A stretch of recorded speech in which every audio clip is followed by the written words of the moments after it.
El lamaísmo, dice Borges, es una curiosa extensión teocrática, jerárquica, política, económica, social y demonológica del Mahayana. Es el camino largo, es una de las formas del budismo. El Buda había predicado su ley en el norte de la India, a orillas del Ganges. El lamaísmo logra su apogeo en el Tíbet y en el siglo XIV de nuestra era. Su afinidad con la Iglesia Católica ha sido señalada por muchos y en realidad por casi todos los expositores de este tema. Los comunistas llegaron al poder en la China en 1949 y no tardaron en ocupar el Tíbet, y pese al tratado por el cual se comprometían a respetar la tradición religiosa, fueron aboliendo todas las instituciones de la vieja cultura hasta que el Dalai Lama huyó a la India y lo siguieron muchos de sus fieles y todo así. Hasta ese momento, buena parte de la población tibetana acostumbraba a seguir la carrera monástica. Por lo general, cada familia entregaba uno de los hijos varones al monasterio más próximo y, bueno, este chico, el neófito, que contaba 8 o 9 años, era instruido en los misterios eclesiásticos por un niato, por un maestro, hasta que se lo admitía como novicio, grado del que muy pocas veces pasaba, ¿no? Y así profesaba como monje. Sí pasaba. Y la última jerarquía, o una de las más altas, era la de abad, y comportaba la dignidad, respeto, el poder, etc. Se cree que el Dalai Lama, la máxima autoridad, al morir, lo hemos contado muchas veces, se encarna en un niño, generalmente de clase humilde, y que para mayor comodidad probablemente crece en el vecindario de ahí nomás, ¿no? Es descubierto por oráculos e instalado en el trono. Oráculos que perciben algunos indicios en este niño. La preferencia otorgada a la clase humilde no era, dice Borges, una superstición democrática, sino correspondía a la precaución de que las familias poderosas no se entrometieran en los intereses de la orden. Es decir, era una superstición democrática. De tal modo se entiende que el Dalai Lama es de generación en generación siempre el mismo tipo, que a su vez es la forma terrenal de Avalokitesvara, uno que tenía muchas formas. Hay un, como todos habrán advertido, o la hoja en el loto, quiere decir en tibetano. Ajá. Usted oye Om Mani Padme Hum y es o la hoja en el loto, que es una frase muy conocida. Creí que era caléndula eso. No, dirigida especialmente al Dalai Lama. Significa la adhesión sobre una hoja de loto que se pierde en el mar. No está mal. El conjunto de las deidades adoradas en el Tíbet incluye a los budas y a sus discípulos ilustres, los bodhisattvas.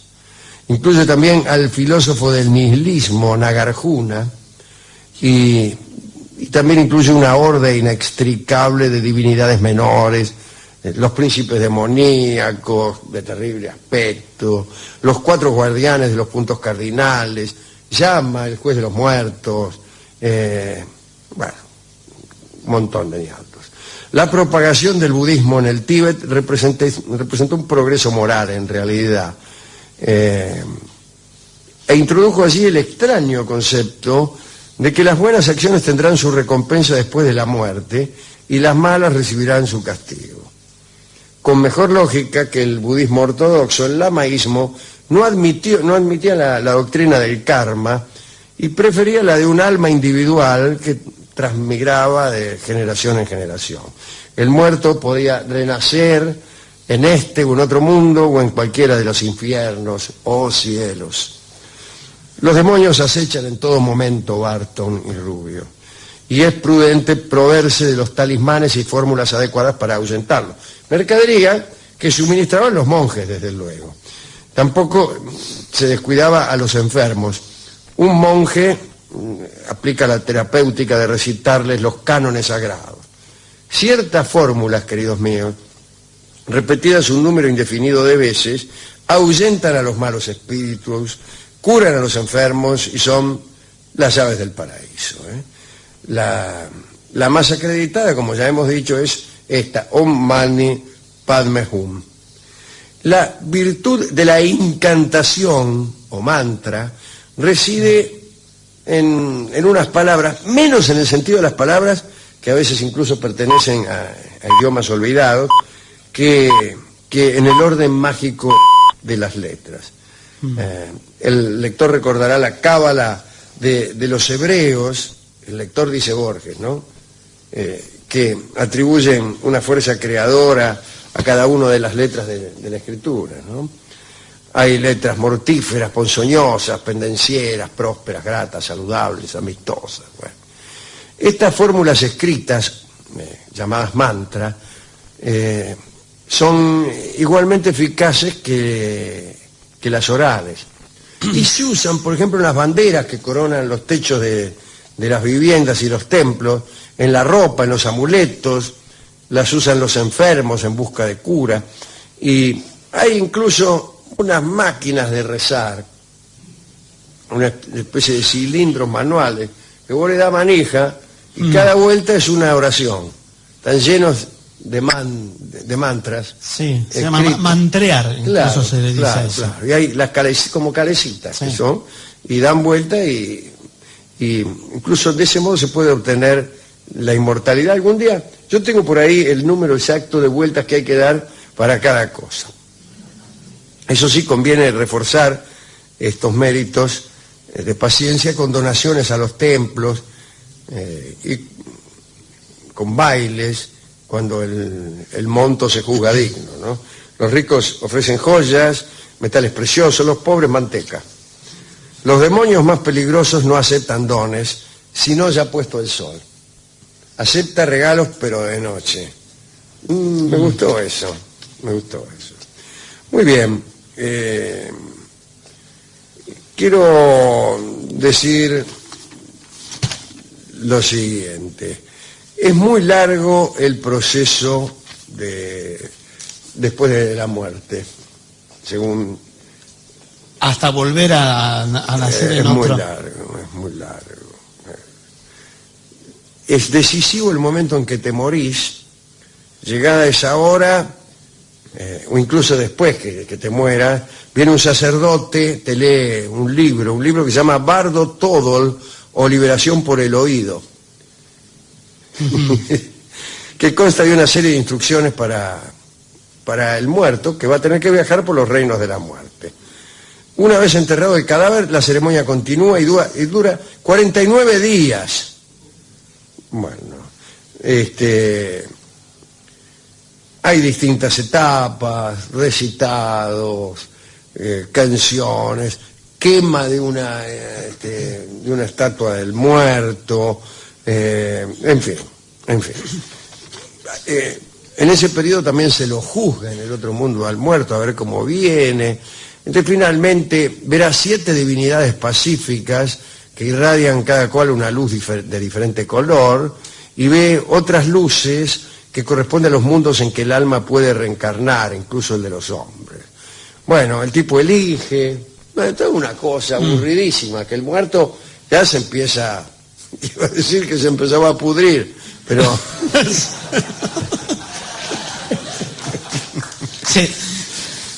le gana el tedio, digamos. Finalmente se presentan las deidades iracundas, que son un aspecto convenientemente horroroso. Aparecen las 4 guardianas de los 4 puntos cardinales, con cabeza de tigre, de cerdo, de serpiente y de león. Aparece el Señor de la Muerte, y chao, al final dice más así.